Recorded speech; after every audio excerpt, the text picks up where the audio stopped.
Assalamualaikum warahmatullahi wabarakatuh. Perkenalkan, nama saya Rizky Pratama, mewakili rekan saya Octopia. Saya akan mempresentasikan hasil audit tata kelola sistem informasi dengan studi kasus pada sistem informasi kasir atau point of sale Toko Makmur Jaya. Video ini dibuat untuk memenuhi tugas mata kuliah tata kelola teknologi informasi. Audit ini dilakukan menggunakan framework COBIT sebagai acuan untuk mengevaluasi apakah tata kelola teknologi informasi telah berjalan secara efektif, efisien, serta mampu mendukung tujuan bisnis perusahaan. Pada presentasi ini, saya akan menjelaskan latar belakang audit, metodologi yang digunakan, hasil analisis, temuan audit, hingga rekomendasi perbaikan yang dapat diterapkan oleh Toko Makmur Jaya. Sebelum masuk ke proses audit, terlebih dahulu saya akan menjelaskan profil singkat Toko Makmur Jaya. Toko Makmur Jaya merupakan perusahaan retail yang memanfaatkan sistem point of sale sebagai pendukung utama kegiatan operasional sehari-hari.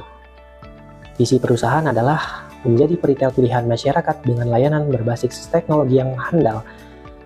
Sedangkan misinya adalah menyediakan produk berkualitas dengan harga yang kompetitif, memberikan pelayanan transaksi yang cepat dan akurat, serta menjaga transparansi dalam pengelolaan data.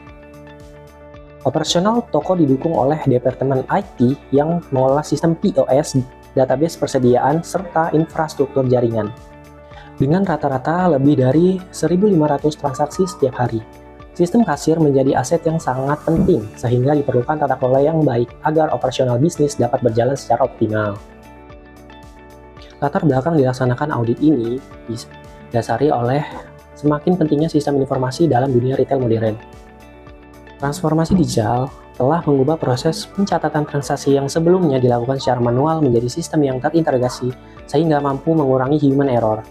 Selain itu, sistem POS juga memungkinkan sinkronisasi data stok secara real-time antara gudang dan kasir sehingga dapat meminimalkan selisih persediaan barang. Di sisi lain, sistem ini juga meningkatkan kualitas pelayanan kepada pelanggan melalui proses pembayaran yang lebih cepat serta mendukung berbagai metode pembayaran seperti digital, QRIS maupun e-wallet. Karena perannya sangat penting dan vital, maka tata kelola sistem informasi POS perlu dievaluasi agar tetap aman, andal, dan mampu mendukung kebutuhan bisnis perusahaan.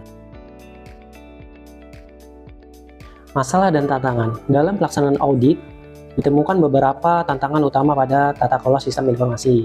Permasalahan pertama adalah resiko kehilangan data akibat belum optimalnya prosedur backup data transaksi. Permasalahan kedua yaitu belum tersedianya standar operasional prosedur atau SOP tertulis mengenai penggunaan sistem kasir sehingga setiap staf memiliki cara kerja yang berbeda. Kemudian pemeliharaan perangkat keras juga masih bersifat reaktif, yaitu baru dilakukan ketika perangkat mengalami kerusakan. Apabila kondisi ini tidak segera diperbaiki, maka dapat meningkatkan risiko downtime sistem, kehilangan data transaksi, bahkan mengganggu pelayanan kepada pelanggan. Kemudian metodologi COBIT. Untuk melakukan evaluasi tata kelola sistem informasi, penelitian ini menggunakan framework COBIT. COBIT merupakan standar internasional yang digunakan untuk mengelola dan mengendalikan teknologi informasi agar selaras dengan tujuan organisasi. Melalui framework ini, audit dilakukan untuk memastikan bahwa sistem POS mampu memberikan nilai bagi bisnis sekaligus meminimalkan resiko operasional. Proses audit difokuskan pada 3 komponen utama, yaitu input, proses, dan output. Dengan pendekatan tersebut, auditor dapat menilai apakah seluruh aktivitas pengolahan data transaksi telah berjalan sesuai standar tata kelola yang baik. Kemudian ada domain COBIT. Pada penelitian ini digunakan beberapa domain dalam COBIT yang termasuk ke dalam domain DSS atau Deliver Service and Support. Domain pertama yaitu DSS 01 yang berfokus pada pengolahan sistem operasional. Kemudian ada di SS02 mengenai pengolahan layanan dan penanganan insiden. Selanjutnya ada di SS03 digunakan untuk mengidentifikasi akar penyebab masalah sehingga gangguan yang sama tidak terulang kembali. Sedangkan DSS-05 berfokus pada keamanan sistem informasi agar data transaksi tetap terlindungi dari akses yang tidak sah. Keempat domain tersebut memiliki standar sangat relevan dengan operasional sistem kasir di lingkungan retail. Selanjutnya, profil responden. Audit ini melibatkan 9 responden yang terdiri dari 1 orang pemilik toko, 3 orang kasir, dan 5 staf gudang. Pemilik memberikan informasi mengenai kebijakan bisnis dan pengolahan investasi teknologi. Kasir menjadi responden utama. Mereka merupakan pengguna langsung sistem POS dalam aktivitas transaksi harian. Sementara itu, staf gudang memberikan informasi mengenai sinkronisasi data, stok antar sistem, dan kondisi fisik di lapangan. Dengan melibatkan berbagai pihak, hasil audit menjadi lebih objektif karena mencerminkan kondisi operasional dari berbagai sudut pandang. Selanjutnya ada metode pengumpulan data. Dalam memperoleh data, audit digunakan 3 metode utama. Pertama, yaitu wawancara mendalam dengan manajer operasional serta staf kasir untuk mengetahui proses bisnis dan kendala yang terjadi. Yang kedua adalah observasi langsung terhadap aktivitas penggunaan sistem POS sehingga auditor dapat melihat kondisi operasional secara nyata. Dan ketiga, yaitu validasi berupa bukti pemeriksaan dokumen, login transaksi, kebijakan keamanan, serta laporan pemeriksaan sistem. Kombinasi 3 metode tersebut menghasilkan audit menjadi lebih akurat dan dapat dipertanggungjawabkan. Kemudian proses analisis data. Setelah seluruh data terkumpul, dilakukan proses analisa dalam 3 tahap. Tahap pertama adalah tabulasi data, yaitu mengelompokkan hasil kuesioner dari seluruh responden. Tahap kedua adalah normalisasi data, menggunakan perhitungan maturity level berdasarkan framework COBIT. Selanjutnya dilakukan analisa gap, yaitu membandingkan kondisi saat ini dengan kondisi yang diharapkan. Melalui analisis ini dapat diketahui area mana yang sudah berjalan dengan baik, area mana yang masih memerlukan perbaikan sehingga dihasilkan rekomendasi peningkatan tata kelola sistem informasi. Selanjutnya adalah hasil manajemen awareness. Hasil audit menunjukkan bahwa tingkat kesadaran manajemen terhadap pentingnya tata kelola teknologi informasi berada pada kategori tinggi. Manajemen memahami bahwa kontrol internal pada sistem POS sangat penting untuk menjaga integritas transaksi dan data persediaan. Selain itu, pihak manajemen juga memiliki komitmen yang kuat untuk mendukung berbagai program peningkatan tata kelola, termasuk penyediaan sumber daya yang dibutuhkan untuk meningkatkan keamanan dan kualitas sistem. Hal ini menjadi modal yang sangat baik dalam pelaksanaan perbaikan ke depannya. Selanjutnya, kekuatan tata kelola. Audit juga menemukan beberapa kekuatan yang dimiliki oleh sistem POS toko Makmur Jaya.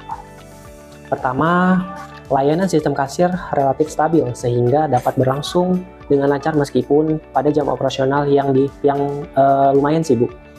Yang kedua, proses penanganan gangguan teknis berjalan cukup cepat sehingga downtime dapat diminimalisir. Yang ketiga, pembagian tugas operator telah jelas sehingga setiap petugas memahami tanggung jawab masing-masing. Kondisi tersebut menunjukkan bahwa operasional harian sistem POS telah berjalan cukup baik sesuai dengan kebutuhan bisnis perusahaan.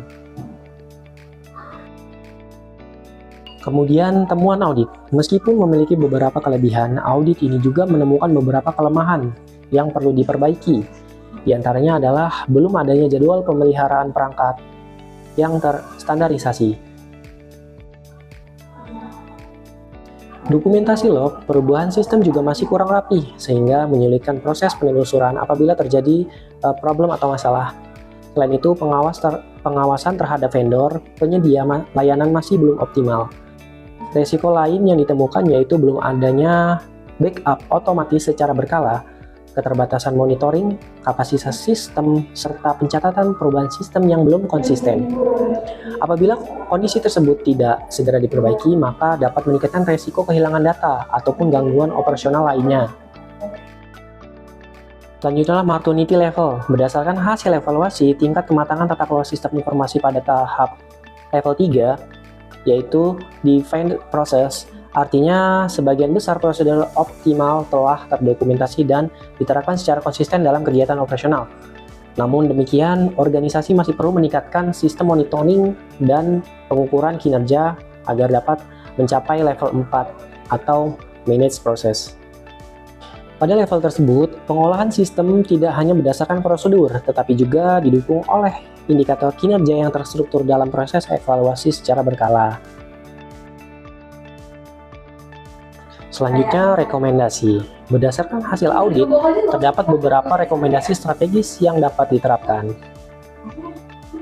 Pertama, menyusun SOP tertulis yang lebih lengkap agar seluruh proses operasional memiliki standar yang sama.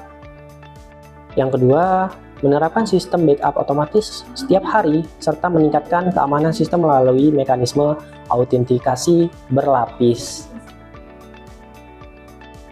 Ketiga, menyelenggarakan pelatihan bagi seluruh staf secara berkala agar kemampuan penggunaan sistem terus meningkat dan makin mahir. Setelah itu, perlu dilakukan monitoring performa sistem secara berkelanjutan sehingga potensi gangguan dapat dideteksi lebih awal sebelum berdampak pada operasional bisnis.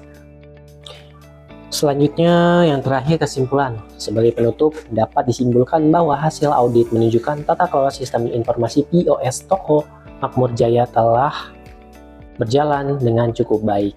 Sistem memiliki tingkat kematangan pada level 3 atau defined process yang menunjukkan bahwa prosedur operasional telah terdokumentasi dan ditetapkan secara konsisten. Meskipun demikian, masih terdapat beberapa area yang perlu ditingkatkan, terutama pada aspek backup data, keamanan sistem dokumentasi, dan monitoring operasional. Dengan menerapkan seluruh rekomendasi yang diberikan, diharapkan sistem informasi POS dapat menjadi lebih aman, andal, dan mampu mendukung keberlangsungan bisnis secara berkelanjutan. Demikian presentasi yang dapat saya sampaikan. Terima kasih atas perhatiannya. Mohon maaf jika masih terdapat kekurangan dalam penyampaian. Wassalamualaikum warahmatullahi wabarakatuh.